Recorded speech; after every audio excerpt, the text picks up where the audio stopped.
আসসালামু আলাইকুম প্রিয় ভিউয়ার্স, আজকে আমাদের ভিডিওর আলোচ্য বিষয় হচ্ছে নবী পাক সাল্লাল্লাহু আলাইহি সাল্লামের উপর দরুদ পাঠের গুরুত্ব ও ফজিলত সম্পর্কে। দরুদ শব্দটি কোরআন ও হাদিসে নেই, এটি ফার্সি শব্দ। তবে কোরআন ও হাদিসে এর প্রতিশব্দ ও পরিভাষা হলো আসসালাতু ওয়াসসালামু আলান নবী, অর্থাৎ নবী সাল্লাল্লাহু আলাইহি সাল্লামের প্রতি সালাত ও সালাম। মহানবী সাল্লাল্লাহু আলাইহি সাল্লামের নাম শুনলে তার প্রতি দরুদ শরীফ পাঠ করতে হয়। নবী পাক সাল্লাল্লাহু আলাইহি সাল্লামের প্রতি অগাধ ভক্তি, শ্রদ্ধা ও ভালোবাসার দাবি হলো তার প্রতি দরুদ পড়া। এক্ষেত্রে ইসলামের বিধান হলো প্রথমবারে নবীজির নাম শুনে দরুদ পাঠ করা ওয়াজিব, এরপর প্রতিবার পাঠ করা মুস্তাহাব। কোরআনে দরুদ ও সালামের প্রসঙ্গ। রাসূলুল্লাহ সাল্লাল্লাহু আলাইহি সাল্লামের উপর দরুদ পড়েন স্বয়ং আল্লাহ তাআলা ও তার ফেরেশতাগণ। তাই অনুরূপ নির্দেশনা দেওয়া হয়েছে বনি আদমকেও। পবিত্র কোরআনে ইরশাদ হয়েছে, নিশ্চয়ই আল্লাহ ও তার ফেরেশতাগণ নবীর প্রতি দরুদ শরীফ পাঠ করেন। হে ঈমানদাররা, তোমরাও তার প্রতি দরুদ পাঠ করো এবং বেশি পরিমাণে সালাম পাঠ করো। সূরা আহজাব 56 নম্বর আয়াত।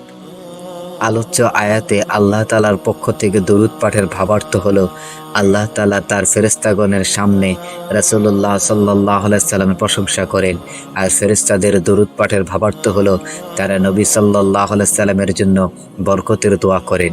ফাতহুল বারী 339 নম্বর হাদিস। সংক্ষিপ্ত আকারে স্বল্প সময়ে পাঠ করা যায় এমন একটি দরুদ হলো সাল্লাল্লাহু আলাইহি ওয়াসাল্লাম। এটা পড়তে খুব বেশি সময় লাগে না, আবার কোনো কাজ বন্ধ করেও তা পড়তে হয় না। তাই যত বেশি সম্ভব দরুদ পাঠ করা মুমিনের কর্তব্য। আর সর্বোত্তম দরুদ হলো দরুদ ইব্রাহিম, যা নামাজ শেষে পাঠ করা হয়। দরুদ পাঠ আল্লাহ লাভের এবং আল্লাহর রহমত লাভের উপায়। একবার দরুদ শরীফ পাঠ করলে আল্লাহ তাআলা তার 10টি রহমত নাজিল করেন। এ সম্পর্কে হযরত আবু হুরায়রা রাদিয়াল্লাহু তাআলা আনহু থেকে বর্ণিত, রাসূলুল্লাহ সাল্লাল্লাহু আলাইহি সাল্লাম বলেছেন, যে ব্যক্তি আমার প্রতি একবার দরুদ শরীফ পাঠ করে আল্লাহ তাআলা তার প্রতি 10টি রহমত বর্ষণ করেন। সুনানে তিরমিজি হাদিস নাম্বার 485। দরুদ পাঠে গুনাহ মাফ হয়। আনাস ইবনে মালিক রাদিয়াল্লাহু তাআলা আনহু বলেন, রাসূলুল্লাহ সাল্লাল্লাহু আলাইহি সাল্লাম বলেছেন, যে ব্যক্তি আমার উপর একবার দরুদ পাঠ করবে আল্লাহ তাআলা তার উপর 10 বার রহমত নাজিল করবেন, তার 10টি গুনাহ মিটিয়ে দেওয়া হবে এবং তার জন্য 10টি মর্যাদা উন্নীত করা হবে। সুনানে নাসাই হাদিস নাম্বার 1297। দরুদ পাঠকারীর জন্য ফেরেশতাগণের দোয়া। দরুদ পাঠকারীর জন্য ফেরেশতারা দোয়া করেন।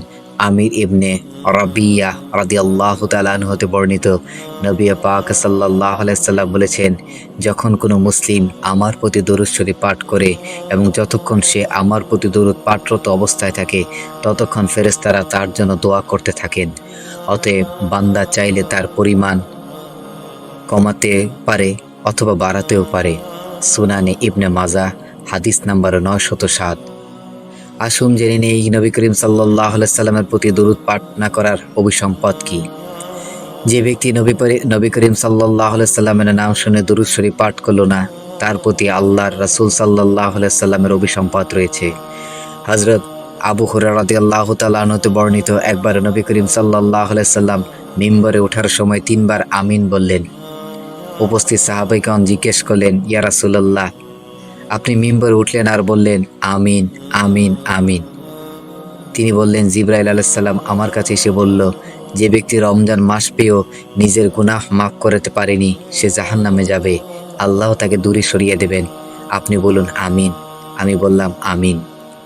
অতঃপর জিবরাইল আলাইহিস সালাম বললেন, যে ব্যক্তি তার জীবদ্দশায় তার মা বাবা কিংবা তাদের একজনকে পেল আর তাদের সেবা যত্ন করল না, এমত অবস্থায় সে মৃত্যুবরণ করলো, সে জাহান্নামে যাবে, আল্লাহ তাআলাও তাকে দূরে সরিয়ে দেবেন। আপনি বলুন আমিন। উত্তরে আমি বললাম আমিন। তারপর জিবরাইল আলাইহিস সালাম বললেন, আর যার কাছে আপনার আলোচনা করা হলো অথচ সে আপনার উপর দরুদ পাঠ করলো না, অতঃপর সে মৃত্যুবরণ করলো, সে জাহান্নামে যাবে, আল্লাহ তাকে দূরে সরিয়ে দেবেন।